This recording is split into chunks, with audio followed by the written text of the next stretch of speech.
Alright, so this is going to be my review of The Flash, episode... it's 4, right? It's 4. I may have miscounted, but is it? Yeah, it's man, I totally forgot the episode. Yeah, it's 4, episode 4. I cannot believe I completely forgot the,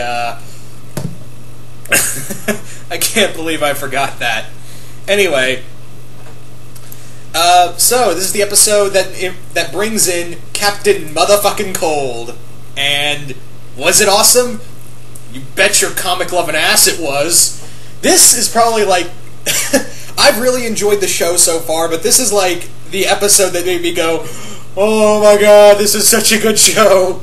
And not just because, you know, Captain Cold's probably one of my favorite DC villains and favorite comic book villains in general. This was just something that it was just done that it was just done so well that just made me go, oh man, this is so good. This is so good. And yeah, so let's talk about the episode. The episode pretty much starts out with Barry learning to multitask with his superhuman speed and accelerating that into his mind. Meanwhile, there is a robbery going on conducted by Leonard Snart. And yeah, Flash manages to stop him, and Snart is just like, well, but however, they get away after one of the armed men shoot a guard, and Barry has to take him to the hospital, and then, boom, Leonard Snart.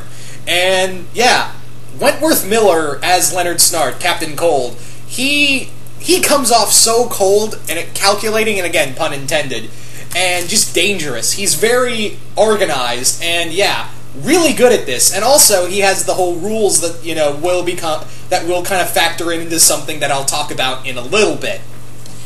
And he has those rules of, you know, we don't shoot guards unless it's absolutely necessary. We do everything by the book. And he looks at the Flash, or the Streak as it's called right now.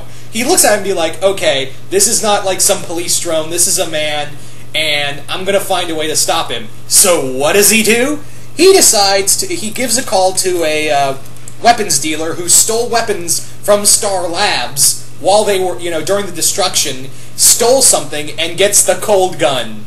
And yeah, then becomes Captain Cold.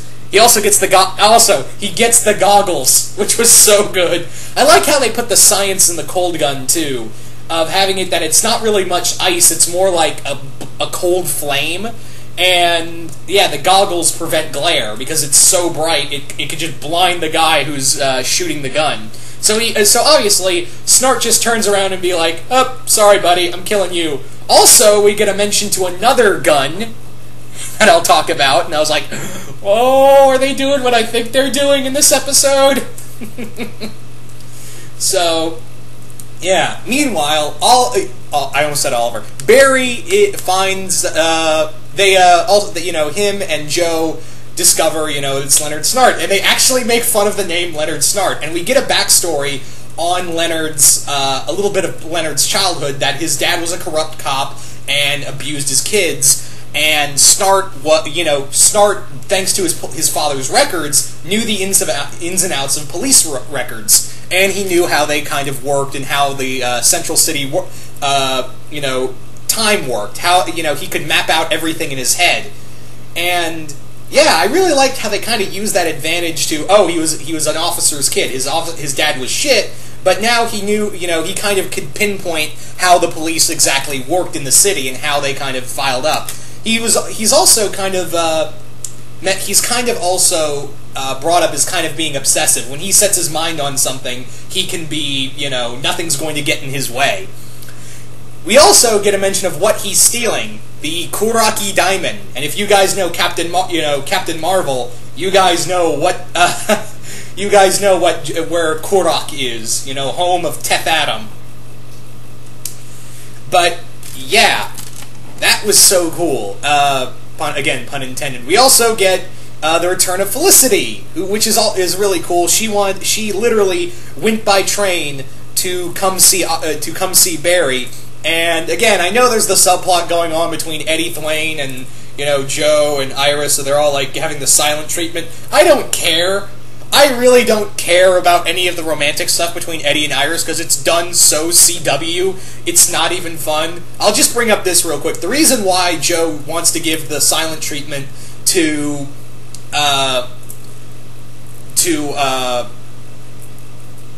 Iris and Eddie is because, well, here's the thing. He's now kind of afraid that, he's now, his partner's now his daughter's boyfriend, and he feels like he has to protect him to make sure he comes home. To which I'm like, okay, that makes sense. I like that explanation. But still, it's CW romantic bullshit. I do not care. And the stuff with Felicity and Barry was pretty cool. I really liked how they resolved that at the end. But the first fight between Cold and Barry was really awesome, where he shows that even though he has no powers, he can still be a force to be reckoned with. And that's the thing.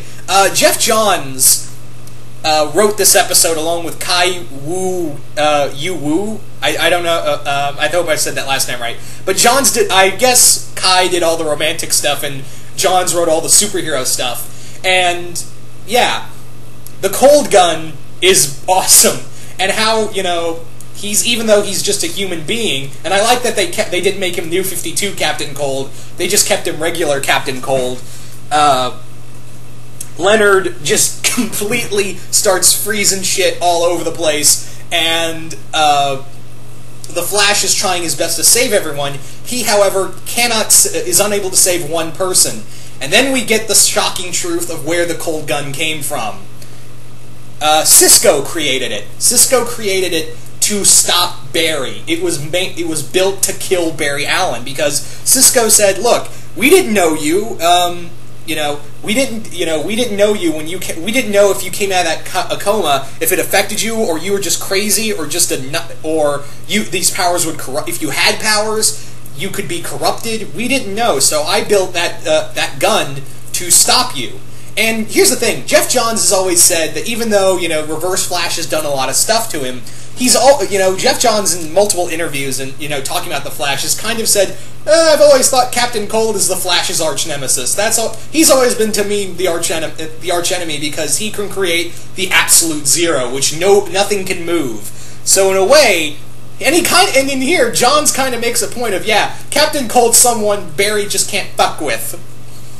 And we also get more of Felicity helps out in tracking Leonard, who of course is headed back out to steal the diamond.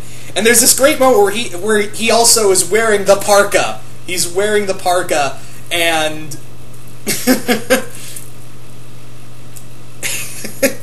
oh man, I loved it. I was so geeked out when he had the costume on. He's got the parka on. He's got the goggles and the gun. And he breaks into the museum, and he's just like, and he looks at the security guard, and he's like, "You see that wall? You don't want to end up like that wall." And the security guard leaves, and Joe and Eddie try to stop Leonard. He manages to escape onto a train where the Flash gets him, corners him, and Cold is like, "This is what I wanted, you idiot!" And he freezes the tracks, and he's just like, "You have a train to catch." I just I had a feeling that would be, I know it's not the line he says, but I couldn't help but think of that line from Spider-Man 2 with the fight between Dr. Octopus and Spider-Man. I just for 1 second thought he was going to say something dumb like, "You've got a train to catch. Bye." And he jumps out. We also, but then, Barry is almost killed by Captain Cold, but Cold says, "I want to thank you. This has been a very big learning experience. I've been just too complacent of how I've been doing things. You just showed up and made everything interesting. Thank you so much. And now I'm going to kill you." But Cisco, Caitlin, and Felicity show up. And they manage to. He's not even scared off. He's just more like, "Hey, this is the this is the prototype Cold Gun, and I'm gonna kill you." And Leonard just looks at him like, "Please, you're not gonna kill me. Your hands are shit. You've never killed anyone. Trust me." And I like how they kind of said, "Yeah, you can't beat everyone you come across." And I think it a little more hurts Barry a bit more that this guy didn't have powers. All he had was just a gun. This guy, but he could still go toe-to-toe with him and make himself a dangerous threat. And the other thing is that Cold just walks off. And they also, actually, let me back up and say this. There's a line in here where Cisco says, "Drop the gun, Captain Cold," and he doesn't say anything. He just gives Leonard just gives this look of, "Oh, I love that name." He just like looks. He's just like, "Oh, I'm gonna run with that." I really dig that name. So yeah, he is gonna call himself Captain Cold. Oh, that is so good. And he just walks off. He leaves Barry and everyone else, and he's just like, and Cisco's like, "Drop the gun, don't push your luck."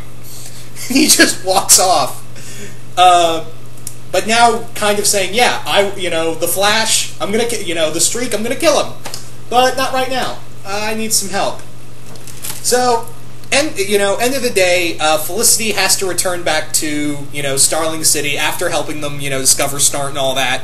Barry runs out to find her. They kiss. I guess they're in a relationship, and that's all good. And Barry runs off back to the city, and then we get this scene of some guy lighting a match over and over. Well, lighting a bunch of matches over and over again. And Leonard, kind of just still in costume, is like, "Look, I know the last time we did a job, it went bad, and I said I'd never work with you again, but things have changed, and I need your help." So he's like, "What do you think, Mick? You still like playing with fire?" And we see the fire gun. It was shown earlier, but yeah, we're getting Heatwave, and it looks like, the Rogues Gallery. Captain Cold is building up the Rogues Gallery, so first Heatwave, and then we're probably going to get Pied Piper, Captain Boomerang, the Trickster, Mirror Master, all of them. So I get, we're building up to the Rogues Gallery. And they're going to be wrecking...